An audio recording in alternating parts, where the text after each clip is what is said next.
diffusé en direct 250 exposants et des rencontres utiles. Pour plus d'informations, contactez le cabinet événementiel Mon Communicateur, mandataire du gouvernement au 620 23 42 92. Salon de l'action gouvernementale, la vitrine du Cameroun.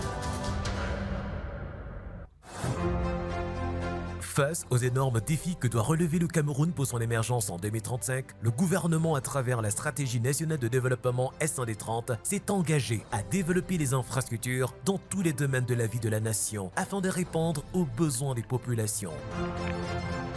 Sous le haut patronage de Monsieur le Premier ministre, chef du gouvernement, institution, partenaire au développement et citoyen, retrouvons-nous à la 12e édition du Salon de l'action gouvernementale placé sous le thème « Développement des infrastructures et transformation structurelle de l'économie camerounaise » du 22 au 29 juillet 2023 à Yaoundé.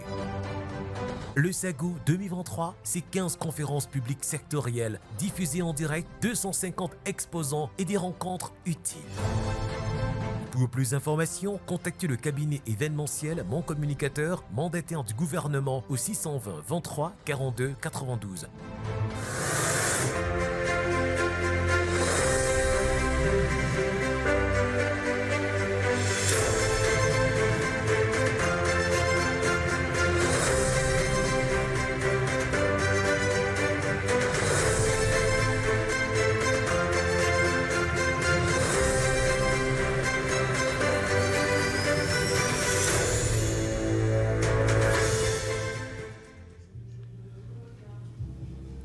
Madame, Monsieur, bonjour. Nous prenons la direction de Kribi pour la première conférence de cette journée au SAGO. Nous allons à la rencontre de la communauté urbaine de cette ville balnéaire qui construit sa réputation de pôle d'attraction sur la scène nationale et internationale avec ses plages et son port en eau profonde. Sur le chemin de cet objectif, Kribi mise sur les infrastructures comme facteur d'attractivité. Et c'est sur ce thème que nous allons entendre Madame Agathe Loubidimi, épouse Bouedjila, deuxième adjoint au maire de la ville de Kribi. Bonjour Madame le maire. Bonjour Monsieur Alain. Avant d'écouter deux de ses collaborateurs présenter des projets qui participent de la modernisation de la ville. Madame le maire, je vous passe la parole. Merci Monsieur Alain Belibi et merci également à la CRTV pour l'occasion qui m'est donnée en ce jour. Je voudrais de prime abord vous présenter la ville de Kribi. Kribi est une ville qui se trouve au bord du golfe de Guinée, dans la région du Sud et dans le département de l'Océan. Et comme vous venez de le dire, Kribi est un pôle très très attractif, surtout par l'avènement du port en eau profonde. C'est une ville émergente, c'est une ville qui est en train de s'agrandir au jour le jour.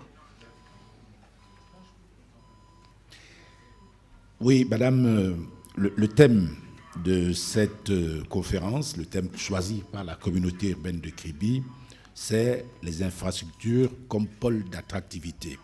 Sur le plan des infrastructures, qu'est-ce qu'on trouve à Kribi? Bien, Monsieur Alain, vous savez, lorsque une ville est émergente et lorsque une ville est en train de grandir, c'est au travers des infrastructures. Et une ville ne peut pas parler de développement si les infrastructures ne sont pas mises sur pied. Nous avons par exemple les routes, on peut parler des routes. Au niveau de Kribi en ce moment, Monsieur le maire de la ville, Guy Emmanuel Sabikanda, met tout en œuvre pour desservir la route, desservir la route au niveau, même dans les quartiers. Et vous savez que pour arriver au port, si vous partez de Yaoundé par exemple, et si vous voulez arriver au port de Mboro, vous n'êtes plus obligé de passer par le centre de Kribi parce qu'il y a déjà une autoroute qui part de Mpala juste direct au port. Et nous avons, vous savez, quand on parle également des infrastructures, une ville ne peut pas être attractive s'il n'y a pas des hôpitaux. Nous avons déjà parlé des routes et Monsieur le maire met un accent particulier pour que Kribi la ville de Kribi soit ouverte au Cameroun, que la ville de Kribi soit ouverte au monde, que la ville de Kribi soit cette ville qui sera le miroir de notre pays. Donc, quand on parle d'infrastructure, on parlerait également, pourquoi pas, de la création d'un hôpital de référence à Kribi, parce que ça aussi il le faut. Lorsque nous voyons la démographie galopante aujourd'hui à Kribi, Kribi ne pourra pas être cette ville s'il n'y a pas ces grands hôpitaux. Nous pouvons également parler de la construction, pourquoi pas, de l'aménagement des plages. De l'aménagement des plages. Nous allons en reparler tout à l'heure avec l'un de vos collaborateurs. Alors moi, quand on parlait de Kribi, il y a quelques années, c'était les plages, c'était la mer, c'était le soleil. Depuis quelque temps, quand on parle de Kribi, c'est le port en eau profonde. On peut avoir quelques inquiétudes. Est-ce que le port en eau profonde, qui est une infrastructure industrielle, ne va pas finir par tuer le côté balnéaire de Kribi ? Je me dis, si nous nous mettons au travail, parce que vous savez, Kribi aujourd'hui est en train de souffrir du réchauffement climatique, des effets du réchauffement climatique, comme on le voit un peu partout dans le monde. Parce qu'aujourd'hui, il y a de cela 10 ans, quand vous arriviez à Kribi, c'était des grandes plages. On pouvait partir des grands espaces, on pouvait partir de la ville jusqu'au bord des chutes de la Lobé en passant par la plage. Mais aujourd'hui, avec les effets du réchauffement climatique, il y a cette érosion, et Kribi n'est pas en reste, cette érosion qui est en train de, petit à petit, détruire les plages. Mais qu'à cela ne tienne, la mairie de la ville ne dort pas. La mairie de la ville cherche et trouve comment trouver des moyens, des voies et moyens pour essayer de sauver les plages à Kribi. Pour que, comme vous venez de si bien le dire, M. Alain Belibi, que le port ne puisse pas tuer l'aspect touristique de la ville de Kribi. Voilà, Madame le maire, je vais passer la parole à l'un de vos collaborateurs. Il s'agit de M. Emmanuel Amadou, qui est directeur de l'urbanisme et de la protection de l'environnement. Il va nous parler de 2 projets qui vous tiennent probablement à cœur, la construction du stade et du gymnase et la création d'une station de traitement des déchets. Bonjour, M. Amadou, et vous avez la parole. Bonjour, M. Alain Belibi, et merci pour la parole donnée. Bonjour, mesdames et messieurs. Au jour d'aujourd'hui, ce n'est plus un secret pour tout le monde. Parmi les destinations au Cameroun, Kribi est, je dirais, est l'une des prioritaires. Alors, qui dit destination dit mobilisation ou mobilité des personnes. Et de ce fait, on se retrouve dans un environnement où il faut absolument cohabiter avec travail, loisirs et santé. J'ai fait allusion à la création de ces terres de jeu ou alors à la construction de ces gymnases, qui est ô combien important. Dans son live motif, M. le maire a bien voulu dire et répéter à chaque instant que Kribi est ville intelligente. Intelligente comment? Intelligente pourquoi? Intelligente en ce sens que nous devons trouver tout ce dont nous avons besoin en termes de connexion, en termes de facilité de travail, en termes je dirais de visibilité. Or, la création ou la construction du gymnase pourra aider non seulement à divertir ces jeunes enfants, à divertir pas nous-mêmes les grandes personnes, à divertir et je dirais les sociétés autres, le personnel des sociétés. Au-delà, pourquoi ne pas avoir des centres de formation qui pourront aider non seulement les autres disciplines sportives, pas seulement le football, pas seulement les sports d'élite que je nommerai ici, volleyball, handball, basketball et autres, mais aussi nous pourrons avoir des centres multidimensionnels, c'est-à-dire sport et loisirs, pour n'avoir que ce petit pan-là. Bon, en réalité, mon propos, je voulais le tenir sur le traitement des déchets. Traitement des déchets, pourquoi? Parce qu'on a dit, ville intelligente, ça veut dire que nous devrons avoir une ville saine dans un environnement aussi sain. Traitement des déchets, pourquoi? Parce que plus il y a du monde dans la ville de Kribi, plus il y a multiplication de déchets, il y a prolifération de déchets, il y a production de déchets. Et ces déchets sont d'ordre multiple. Nous avons sûrement les déchets solides et les déchets liquides. Les déchets solides sont ceux qui sortent généralement des ménages, généralement des fonds de commerce, généralement des industries. Et les déchets liquides sont ceux qui seront émis par les industries, l'hydrocarbure, les stations Total, et tout ce que cela comporte comme corollaire. Bon, la réflexion ne s'est pas arrêtée simplement sur le fait de dire qu'on va créer. Mais on va créer pourquoi? Et on crée pourquoi? Parce que à un certain moment donné, l'on a constaté, comme M. Alain Bélibi venait de le dire, on venait à Kribi, les plages étaient grandes, les plages étaient sauvages, naturelles et autres.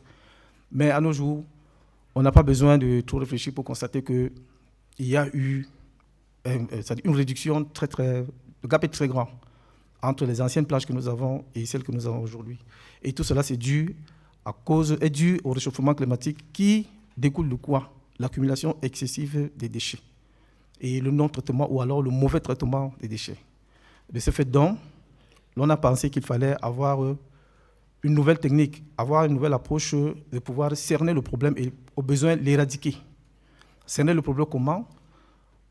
À ces jours, le traitement des déchets se fait d'une manière unique, c'est-à-dire récolter, stocker, puis entre guillemets traiter. Je dirais traiter pourquoi? Entre guillemets pourquoi? Parce que actuellement le traitement se fait soit par enfouissement, soit par incinération. L'enfouissement, c'est cette technique qui voudrait que l'on rassemble les ordures, on creuse et on enterre. Cela a montré et démontré ses limites. En ce sens qu'il y a une pollution sans nom, une pollution qui ne dit pas son nom des nappes phréatiques. Or, quand on parle de l'eau, imaginons un peu ce que cela peut avoir comme désordre dans la prolifération des maladies hydriques et autres. L'incinération, quant à lui, c'est que en brûlant, nous émettons plus de fumée qui sont qui sont des gaz à effet de serre. Et maintenant, le réchauffement climatique suit immédiatement. Du coup, c'était le moment opportun de penser aux 3 en 1. 3 en 1, c'est-à-dire collecter d'abord les ordures, les transporter, les stocker, les traiter et les réutiliser. On parle alors là des énergies renouvelables.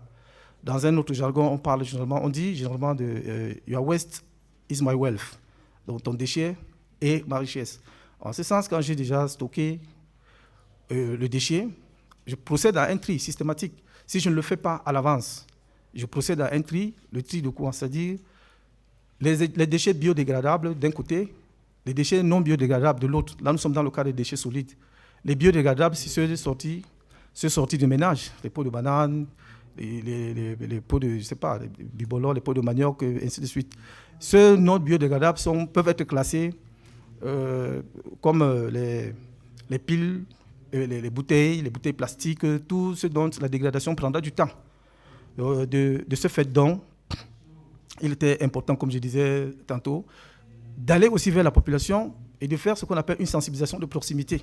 Parce que vous savez, tout ce que nous faisons, tant que la population n'est pas éduquée, parce qu'elle est très têtue. Et le problème d'ordure n'est pas seulement celui de Kribi au Cameroun. Je crois qu'il est d'ordre général. Mais pour mieux le cerner, nous avons pensé, et M. le maire a pris les taureaux par le corne, a mis à disposition toute une équipe qui sillonne les rues de la ville de Kribi, auditionnant ainsi chaque ménage sur leur état de besoin, sur leur état c'est-à-dire leur envie de voir leur vie s'améliorer en ce qui concerne surtout le tri, le ramassage, le transport, le conditionnement et la réutilisation des déchets. Pour l'instant, je vais d'abord m'arrêter là. Merci à vous, Monsieur Emmanuel Amadou. Nous allons tourner une page de publicité avant la deuxième intervention.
Kribi est une station balnéaire du Cameroun située à 3h30 de Yaoundé et à 2h30 de Douala. Avec ses plages de sable blanc, ses cocotiers, ses hôtels les pieds dans l'eau et son eau à 25 degrés, c'est un endroit très prisé des touristes. En plus de l'attrait touristique de la région, Kribi est aussi un centre économique important avec son port en eau profonde permettant le commerce du bois et du cacao ainsi que le terminus du pipeline Tchad-Cameroun. Les plages de la Lobé et du Grand Batanga se situent au sud de Kribi, à moins de 10 km de la ville. On ne manquera pas d'admirer les chutes de la Lobé, où le fleuve se déverse dans la mer en chute. N'hésitez pas à faire un tour dans les vestiges de l'ancienne capitale précoloniale de Batanga, au palais royal du roi Madola et au parc national du Campoman, sans oublier sa faune remplie d'espèces animales où vous trouverez des éléphants, des léopards, des gorilles, des oiseaux, des reptiles et même des poissons. Pour des balades en pirogue, faites un tour à Londi et à Ebodje afin d'admirer l'immense beauté de la forêt. La dégustation des poissons, des crevettes et d'autres fruits de mer pêchés constitue le principal menu des visiteurs. Mesdames, Messieurs, nous sommes à Kribi, à la communauté urbaine de Kribi, et nous allons écouter M. Georges Mezoumbe, qui est chef de la cellule des études de la planification de l'environnement et du développement durable. Il va nous parler de l'aménagement des plages à Kribi. M. Mezoumbe. Oui, M. Alain Belibi, bonjour et merci pour la parole donnée. Bonjour, mesdames et messieurs. Le rôle de la communauté urbaine de Kribi, c'est de promouvoir le développement local et de l'amélioration des cadres de vie de la population. Donc, pour faire de Kribi la ville intelligente, Monsieur le maire de la ville, Guy Mawes Abikanda, a pris sur lui d'aménager la bande côtière de la ville de Kribi. Donc, cet aménagement est de plus de presque 16 km de la ville, parce qu'on a constaté que la population de Kribi, les touristes, quand ils viennent à Kribi, le seul endroit là où ils peuvent aller se dévestir, c'est à la plage. Mais pour le moment, nos plages sont encore archaïques et un peu brutes. Donc le maire de la ville, pour faire vraiment de Kribi une vie moderne, a décidé, a pris sur lui d'aménager l'une de nos plages, certaines de nos plages. Et le comportement de cet aménagement, on va trouver les restaurants, les kiosques, et un village culturel, et les parkings, et une salle de jeu pour les enfants. On peut prendre un exemple, nous sommes déjà dans les vacances et beaucoup de gens veulent visiter Kribi. Et les familles viennent avec les enfants. Pour le moment, je peux vous assurer qu'il n'y a pas un endroit là où ils peuvent vraiment aller se dévestir. Et ça, c'est l'un des problèmes cruciaux pour le maire de la ville. Parce que c'est un homme qui aime le développement.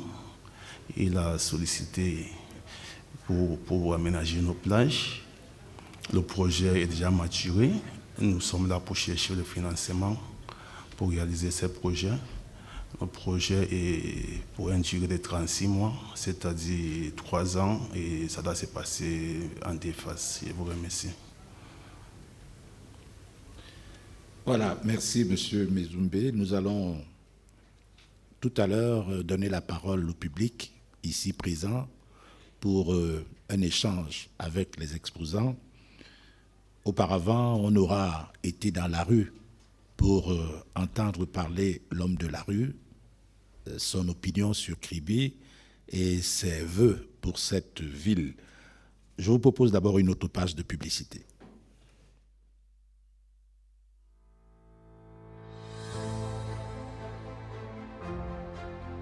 Kribi est une très belle ville, mais sauf que c'est une ville un petit peu vieillissante. C'est une prochaine capitale économique du Cameroun, vu l'expansion du port en eau profonde. Quand je pense à Kribi, je pense aux vacances, je pense aux poissons Je pense aux activités, à beaucoup d'activités, le jet ski. Je pense aux visites touristiques, aux chutes de la Lobé. Je suis allée à Kribi 2 fois. C'était pour un week-end, une balade. Il y a le bon poisson. J'aime bien le bon poisson. J'aime la façon dont les femmes braisent bien. Il y a aussi l'énergie de la ville. La ville a une énergie, elle est paisible, elle est agréable. Et il y a aussi la température que j'aime bien, le climat. Au-delà de ça, c'est aussi une ville dangereuse parce que qui dit la mer dit des noyades. Qui dit la mer dit des enfants égarés. Qui dit la mer dit le phénomène des sirènes. Je pense qu'il faudrait plus d'événements à Kribi, il faudrait plus d'activités pour que ça change un peu de la routine que les habitants ont l'habitude de vivre. J'ai aussi constaté que le poisson est cher. Le poisson, quand on se disait que ça pouvait être mangé moins cher, c'est cher. La vie à Kribi est vraiment chère. Que des entreprises comme Isaac Hammer recommencent à faire leur boulot. J'aime bien cette ville et que si il faudrait que cette ville soit la meilleure ville du Cameroun, peut-être la ville la plus propre du Cameroun, c'est l'occasion de s'y atteler et l'on aura peut-être Kribi comme la ville la plus belle de tout le Cameroun. Salon de l'action gouvernementale, la vitrine du Cameroun. Voilà, on a dansé un peu plus vite que la musique. C'était Monsieur Tout-le-Monde qui parlait de Kribi. J'ai retenu de ce qui se disait quelque chose qui ressemble à un son de cloche pour alarmer le coût de la vie à Kribi. Est-ce que vous qui êtes à la communauté urbaine de Kribi, vous n'avez pas l'impression que le coût de la vie à Kribi pourrait ralentir les ardeurs des Camerounais vers cette ville? Madame Lebert. Merci, M. Alain Bilibi. Ce que vous dites est vrai et ce que l'homme de la rue également dit est vrai. Mais je peux vous rassurer aujourd'hui que la ville de Kribi est en train de changer. Parce qu'avant, vous savez, l'activité principale des populations à Kribi, c'était la pêche. Donc, la femme savait que le matin, je vais attendre mon époux qui va ramener le poisson et je vais aller revendre ce poisson au marché. Mais aujourd'hui, avec ces produits halieutiques qui se font de plus en plus rares, les femmes se sont déjà retournées vers la forêt pour faire des champs. Et avec tout ce qui arrive à Kribi, particulièrement ceux venant du Nozo, qui se sont mis à travailler la terre, je puis vous assurer qu'aujourd'hui à Kribi, le plantain est moins cher qu'à Yaoundé. Et ça, c'est une évidence. Il y a du plantain. Donc, petit à petit, au fur et à mesure où la ville s'ouvre aux autres, le coût de vie est en train de changer. Ce n'est plus trop cher comme avant, particulièrement en ce qui concerne les produits vivriers.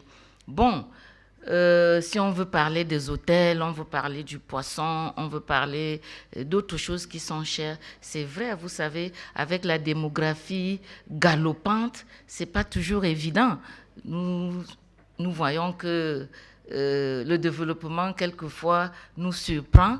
Mais je vous rassure, maintenant, les gens ne peuvent pas dire qu'à Kribi, on meurt de faim. Non.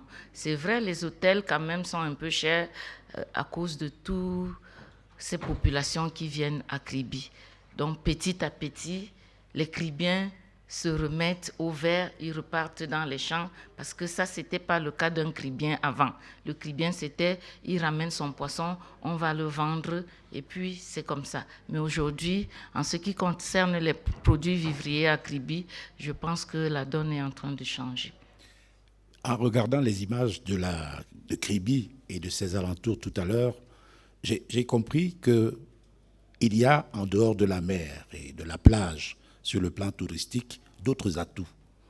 J'ai vu des forêts, j'ai vu la faune. Pourquoi est-ce qu'on donne l'impression que Kribi, c'est la mer et rien que la mer? Est-ce que vous ne mettez pas tous vos œufs dans un même panier? Moi, je pense que pour ma part, c'est peut-être une conception un peu erronée parce que, comme vous le dites, Kribi a cet avantage d'avoir et la mer et la forêt en même temps. Donc, comme vous venez de voir, vous avez vu la réserve de Campo. C'est souvent difficile pour que les gens arrivent à Campo. Or, si on part d'ici pour aller visiter Campo, vraiment les gens ne seront pas dessus. Donc nous voulons saisir cette plateforme pour dire qu'à Kribi, il n'y a pas seulement que la mer, il y a vraiment cette forêt, et une forêt dense où des gens peuvent même que les gens peuvent exploiter. Nous pouvons visiter également les campements des Pygmées qui sont dans la forêt. Nous pouvons visiter beaucoup d'autres sites touristiques qui sont en dehors de bordures de mer. Une question du public. Si, je pense qu'il y a tellement de questions à poser sur Kribi, mais je voudrais m'arrêter sur 2 points. D'abord, le logement. Depuis la construction du port, de nouveaux emplois se créent dans la ville, mais ceux qui arrivent pour travailler ont du mal à trouver des maisons. Est-ce que la communauté urbaine a une réflexion sur ce plan-là? Le deuxième point, c'est le transport urbain. C'est comme si on va à Kribi, soit on prend une moto, soit on loue une voiture qui coûte très cher. Est-ce que le transport urbain fait partie de vos préoccupations? Je vais m'arrêter là parce que je pense qu'il y a beaucoup de points qui devraient intéresser la communauté urbaine pour accompagner le développement. Madame le maire, Monsieur Amadou, Monsieur Mezoumbe, vous pouvez prendre la parole. Bien, merci pour la parole donnée une fois de plus. Vous avez fait allusion aux logements sociaux. Nous pouvons vous rassurer ici qu'il y a 3 à 4 projets qui sont en pleine maturation. Et d'ici peu, c'est des projets qui sortiront déjà du sol. Nous avons du côté de Kribi 2000 logements sociaux qui sortiront du sol. Dans la ville nouvelle, aux alentours, je vais dire aux enclavures du port, en eau profonde, du complexe industriel-portuaire, de ce côté, nous avons 2500 logements sociaux qui sortiront sur du sol. En ce qui concerne la mobilité urbaine, il y a un projet. Peut-être faudrait-il ajouter que oui, il y a des logements sociaux qui vont sortir du sol, mais on a l'impression également que face à la demande, l'urbanisation sauvage a fait son trou à Kribi. Justement, M. Alain Bilibi, il faudrait ajouter, mais je voudrais aussi faire comprendre que cette démographie très très galopante empêche, c'est-à-dire fait à ce que l'on ne comprenne pas qu'il y a quelque chose qui est déjà fait, qui reste à faire et qui continuera à être fait. C'est-à-dire quoi? Au moment où nous parlons, il y a au moins 100 personnes qui sont entrées à Kribi cherchant où loger. Pourtant, il y a peut-être 6 heures de temps. Quelqu'un a déjà mis sur le marché que voilà, j'ai 50 logements à être occupés. Quand on prend 50 et 100, vous voyez qu'il y a 50 personnes qui vont rester sans logement. Et c'est ce phénomène que nous vivons au jour le jour, chaque jour que Dieu a créé. C'est pour ça que j'ai dit sortirons du sol, puisque nous sommes déjà tellement avancés, puisque ce qu'il y a déjà sur le marché est fini. Et souvent, on a tendance, comme je disais tantôt, à croire que cela n'existait pas. Donc, la réflexion est plus que poussée, plus que vous ne l'imaginez. Nous sommes dans une phase, je dirais même déjà d'exécution, au point où, avec certains de nos partenaires, on a déjà cerné la quasi-totalité de tous ces mots. C'est-à-dire que ce soit du côté du financement, que ce soit du côté de l'exécution, que ce soit toutes ces paperasses ont déjà été ficelées. Donc, nous passons maintenant à la phase d'exécution. Et je peux vous le dire, certains de nos partenaires nous ont promis, au bout de 12 mois, ils pourront nous livrer 1000 logements sociaux. Vous imaginez, si en 12 mois, on peut avoir 1000 logements sociaux, cela pourra résorber un grand nombre de ces petits problèmes, de ces petits mots. Puis ceux qui viennent pour travailler, s'ils ne peuvent pas être logés, vous verrez que ça leur coûtera un peu plus cher de quitter d'une contrée pour Kribi en matinée et en soirée. Bon, le revenu qu'il aura, qu'en fera-t-il? Va-t-il passer le temps seulement à payer le transport et la bouffe et rentrer? Raison pour laquelle, avec nos partenaires, comme je vous disais tantôt, nous sommes à pied d'œuvre. Cela ne saurait tarder, cela ne saurait continuer pour pouvoir finir définitivement avec ce problème. Il y avait une question sur la mobilité à l'intérieur de la ville. On peut avoir l'impression que Kribi, c'est la moto ou rien. En principe, à vue d'œil, cela semble être vrai. Pourtant, ce n'est totalement pas cela. Aujourd'hui, on ne peut pas amputer le fait d'avoir beaucoup de motos, par exemple, par la communauté urbaine. je ne vais pas tirer sur d'autres entités, mais le prix du carburant, à un certain moment, pousse les promoteurs de transport, c'est-à-dire les propriétaires de taxis et autres, à élever. Bon, dans la ville, nous avons déjà poussé, monsieur le maire a poussé cette réflexion en ce sens où nous avons déjà des agences qui sont prêtes à être ouvertes. C'est-à-dire qu'il y aura un transport urbain. Je pense d'ici décembre, d'ici la fin de l'année, parce qu'avec nos partenaires aussi, tout est calé. Nous avons déjà eu des rencontres, que tant à l'extérieur qu'à l'intérieur. Nous avons effectué des voyages hors du pays. Ils sont venus, ils ont fait la prospection, on a fait l'étude de faisabilité, et tout cela aussi est ficelé. Ce qui nous manque pour le moins, une fois de plus, je voudrais dire, je ne vais pas tirer sur les autres entités, c'est beaucoup plus sur le problème de voirie, le problème de circulation, parce que les engins que nous prendrons sont, je dirais, d'une très grande dimension, sont démesurés, parce que nous n'avons pas de petits bus. Et le phénomène moto, croyez-moi, cela sera éradiqué. Peut-être pas totalement, mais nous irons de la manière la plus douce. Parce que quoi qu'on dise, c'est aussi dans le social. C'est vrai, quelque part, ils ne font qu'à leur tête, ils sont un peu têtus, il y a trop de risques, et ainsi de suite, mais c'est un phénomène social. Nous ne pouvons pas couper ça du coup. Nous allons aller crescendo. Messieurs. Merci de m'avoir donné la parole. Je suis le directeur commercial de Labogénie, M. Godlove. En écoutant tous les intervenants, j'ai bien compris que Kribi a beaucoup d'ambition dans le développement des infrastructures. Mais je voudrais demander si les responsables en charge des études et la réalisation de projets ils sont au courant du fait que dans le code des marchés publics, les missions, notamment dans l'article 152, les missions du Labogénie, qui sont pour assurer la qualité et la sécurité des ouvrages de génie civil, ont été renforcées par cet article et un instrument comme le texte d'application également avait été signé conjointement par l'arrêté numéro 0001 AC MINMAP-MINTP du 30 novembre 2021, qu'il exige que désormais, pour s'assurer de la qualité des travaux et des études, tous les maîtres d'ouvrage devaient passer par le Labogénie pour s'assurer que les certificats de conformité géotechnique devaient être délivrés pour les missions, pour les BET et les entreprises. À ce jour, nous avons pris des efforts pour informer, sensibiliser les maîtres d'ouvrage, et je crois que la ville de Kribi a été également informée par des correspondances. Où en est-on avec l'application de cet arrêté? Je vous remercie. Monsieur prêche pour sa chapelle. Je vous laisse prendre la parole. Oui. Oh, une fois de plus, merci. J'ai comme l'impression, excusez, peut-être que j'ai mal compris, mais j'ai comme l'impression que c'est une information que vous donniez plus tôt, ou alors vous voulez juste revendiquer. Moi, je voudrais plutôt vous poser la question, est-ce qu'il y a eu un tel cas que vous revendiquez? Est-ce qu'il y a eu un dossier qui est passé ou un marché qui est passé sans que le cas que vous évoquez ne soit appliqué? Si oui, donnez-moi la référence du dossier. Vous pouvez lui redonner le micro, s'il vous plaît.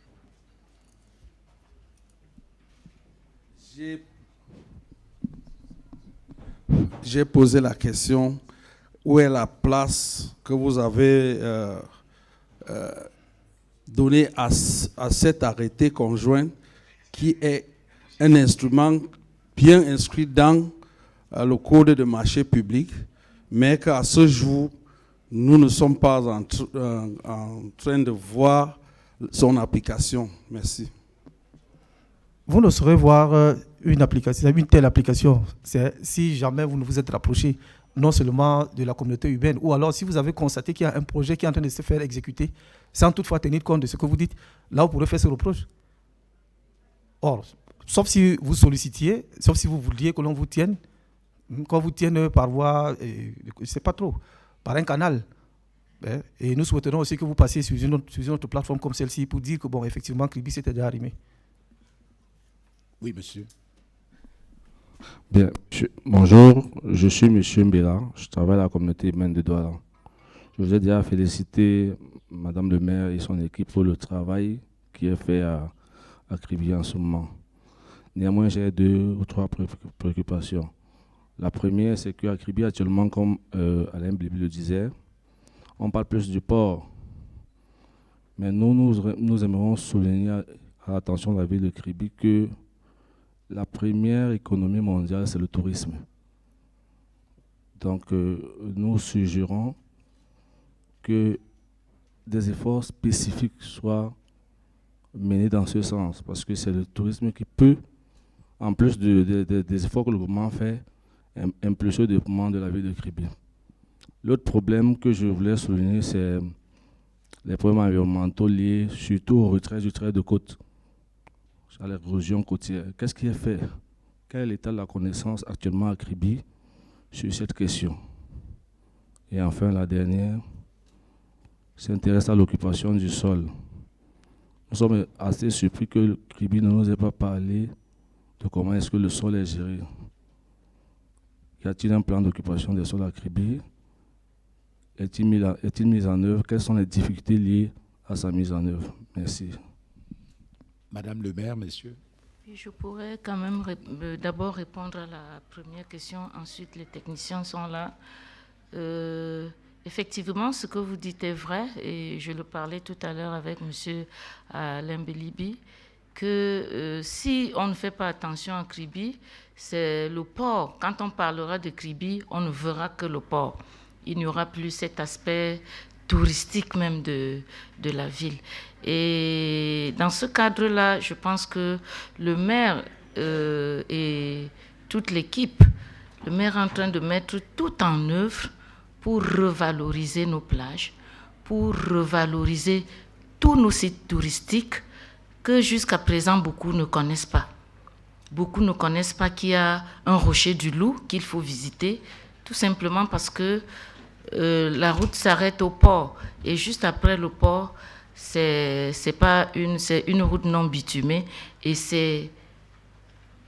cet endroit est à quelques encablures du port. Donc, il est en train de mettre tout en œuvre pour revaloriser tous les sites touristiques que nous avons à Kribi, afin que Kribi ne soit pas seulement, lorsqu'on parle de Kribi, qu'on ne voit pas seulement le port, mais qu'on sache qu'à Kribi, si je vais à Kribi, je dois visiter les chutes de la Lobé, je dois visiter les plages de Grand Batanga, je dois visiter la réserve de Campo, je dois visiter les Pygmées qui sont en amont de la Lobé. Tous ces plans, tous ces projets-là, je pense que sont en train d'être mis, on est en train de travailler dessus pour que la ville de Kribi soit premièrement touristique avant qu'on ne parle du port et d'autres structures qui sont en train de s'installer. Pour d'autres questions, je donnerai peut-être la parole au directeur qui va... Merci Madame le maire.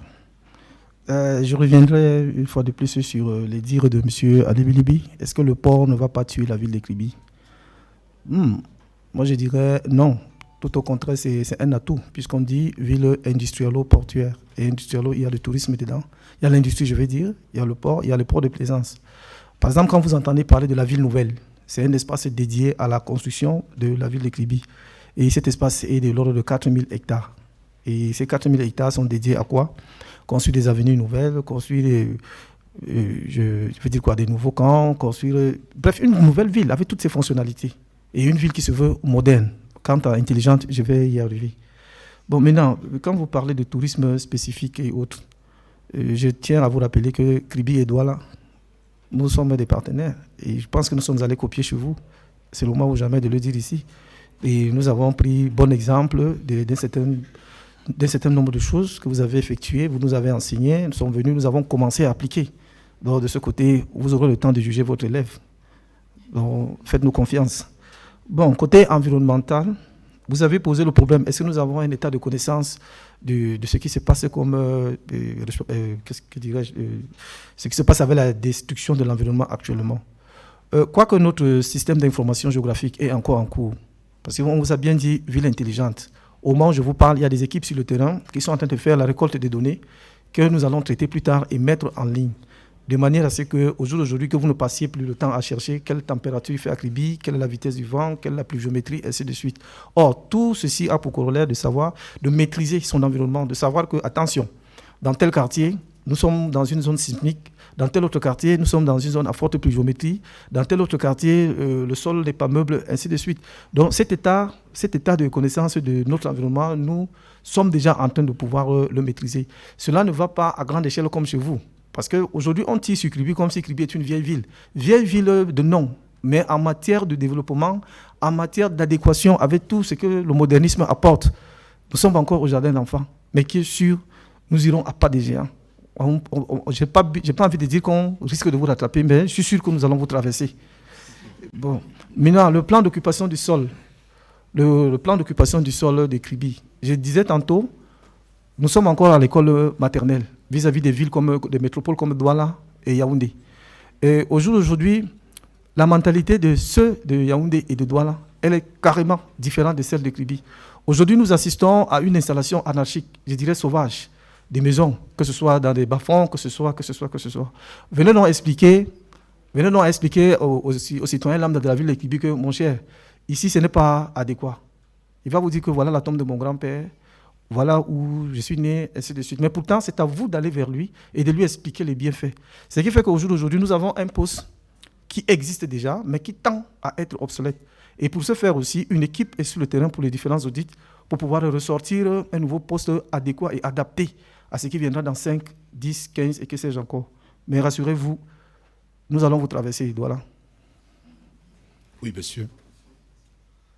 Je suis Monseigneur Emilianus, le directeur de l'Observatoire européen de la décentralisation. Alors j'ai une question à poser à Madame le maire, représentante. Lorsqu'on regarde les communautés urbaines, Douala, Yaoundé, etc., en dehors des grands bâtiments et des routes, on s'aperçoit qu'il n'y a pas de différence avec les villages en matière de propreté et de salubrité. On a fait le tour du monde et on se pose la question, est-ce que, là la question s'adresse au directeur des études, face à la démographie galopante et à l'exode, hier c'était l'exode rural, aujourd'hui c'est l'exode des régions. On voit une population d'une région qui se déplace et qui se retrouve dans la ville. Est-ce que vous avez pensé à mettre en place un commissariat à l'immigration endogène? Ça, nous avons ça en Chine, par exemple, pour réguler les entrées dans la ville. Parce que finalement, nous nous retrouvons en ville comme si on est au village. Merci. Je pourrais ajouter, Monseigneur, qu'en parcourant les quartiers de Kribi, il y a comme une grogne sourde des autochtones qui disent à voix basse qu'on leur a arraché leur ville, qu'ils sont devenus des marginaux à l'intérieur de Kribi. Est-ce que ça préoccupe la communauté urbaine?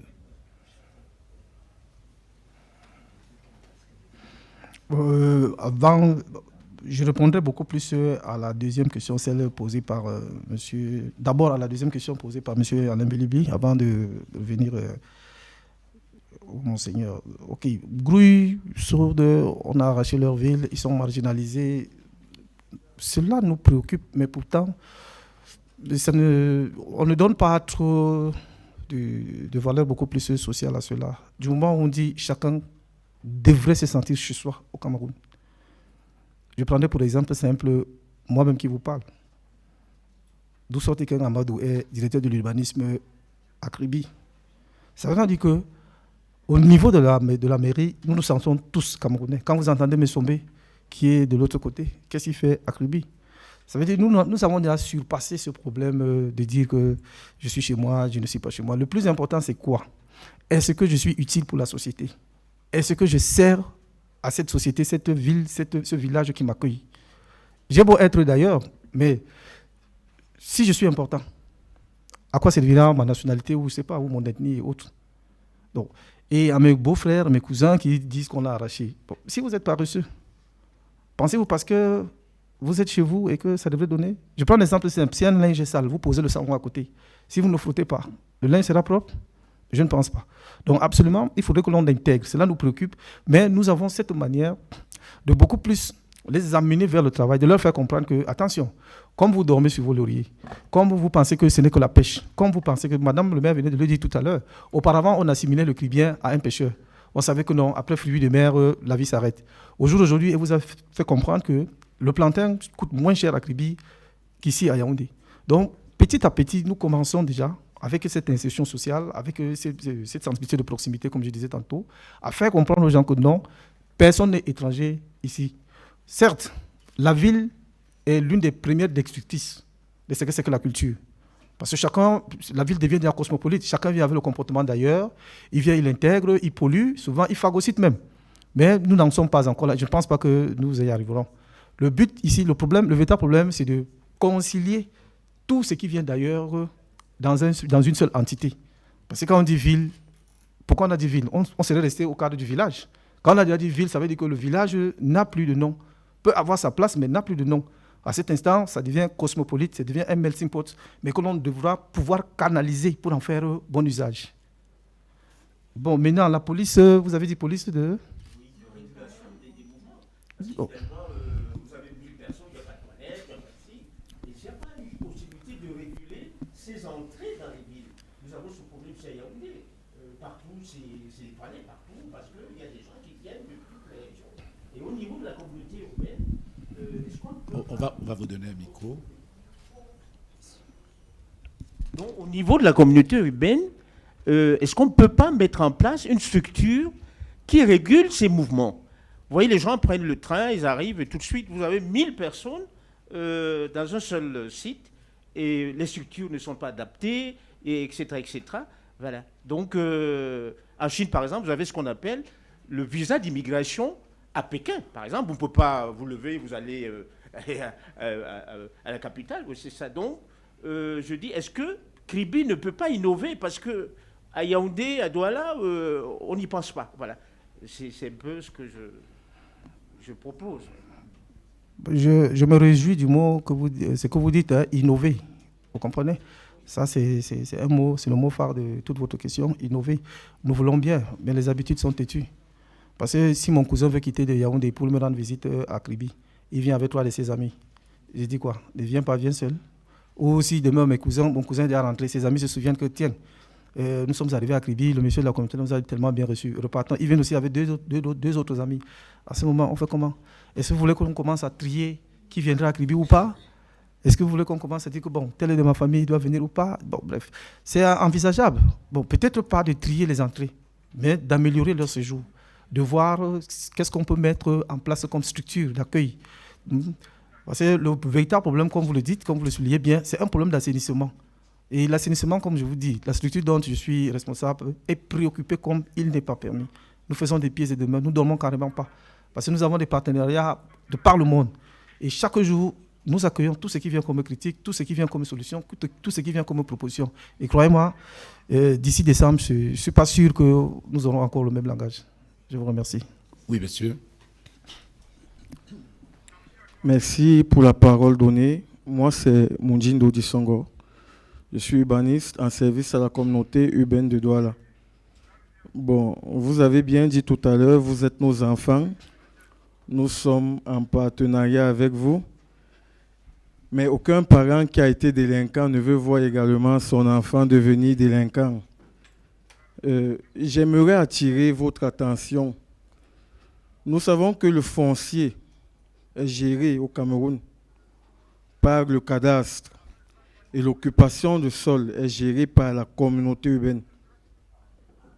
Attention, dès lors que le foncier n'est pas géré par la communauté urbaine, ça devient le chaos, comme c'est le cas des villes dans la ville de Douala et la ville de Yaoundé.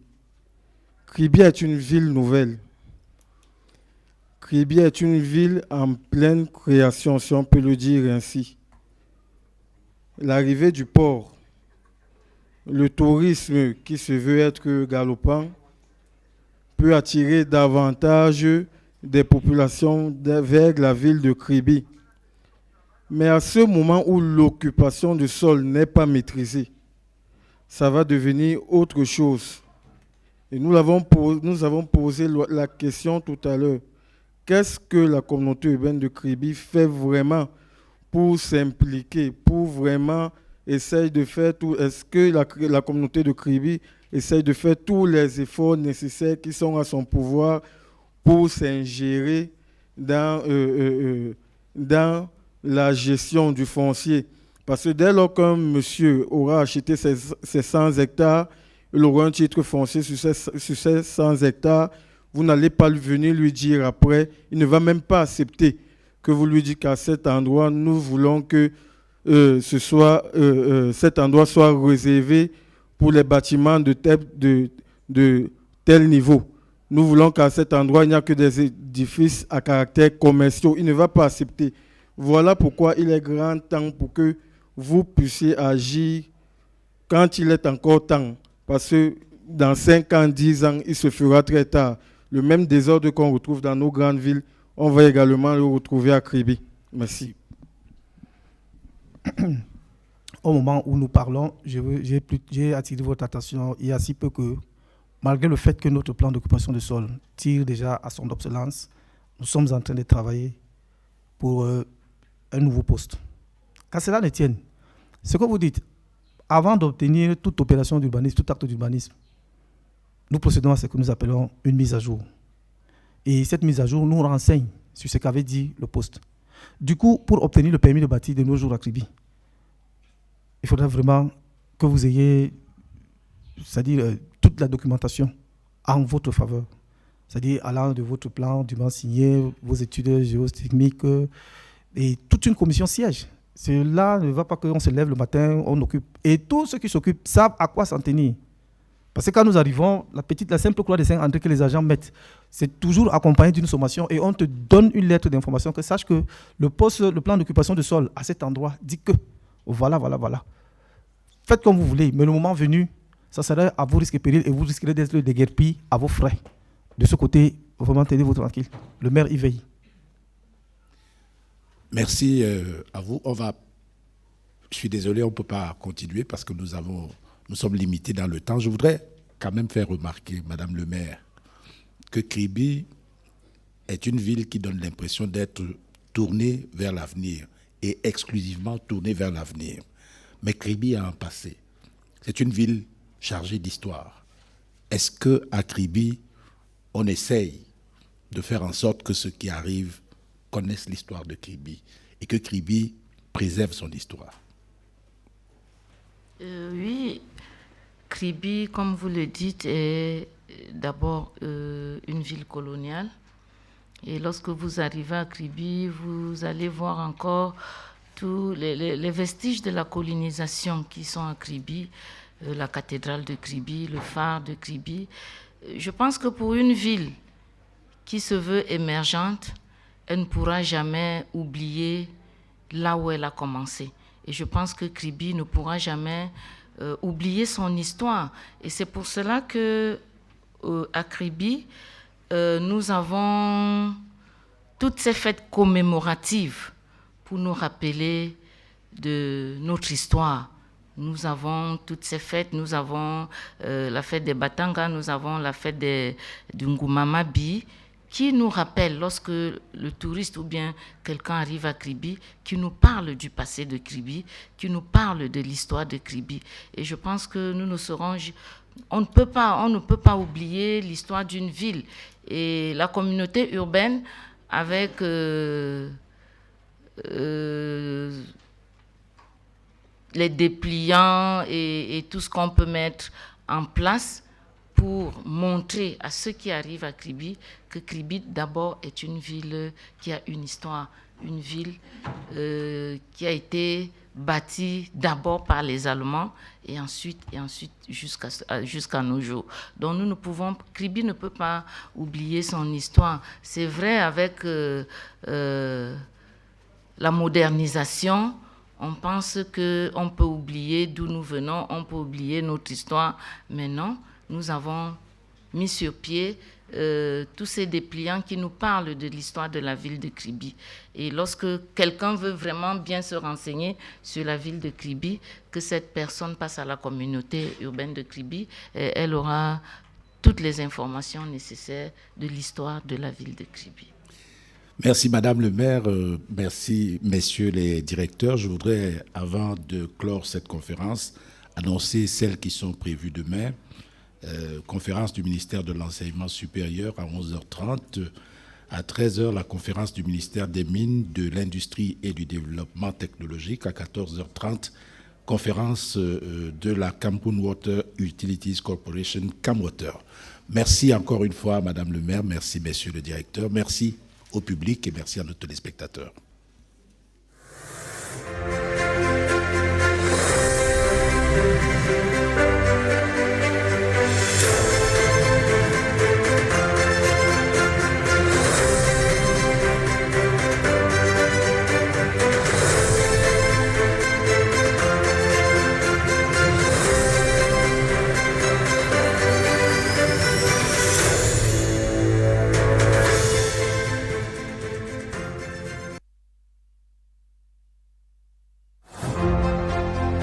Face aux énormes défis que doit relever le Cameroun pour son émergence en 2035, le gouvernement, à travers la stratégie nationale de développement S1D30, s'est engagé à développer les infrastructures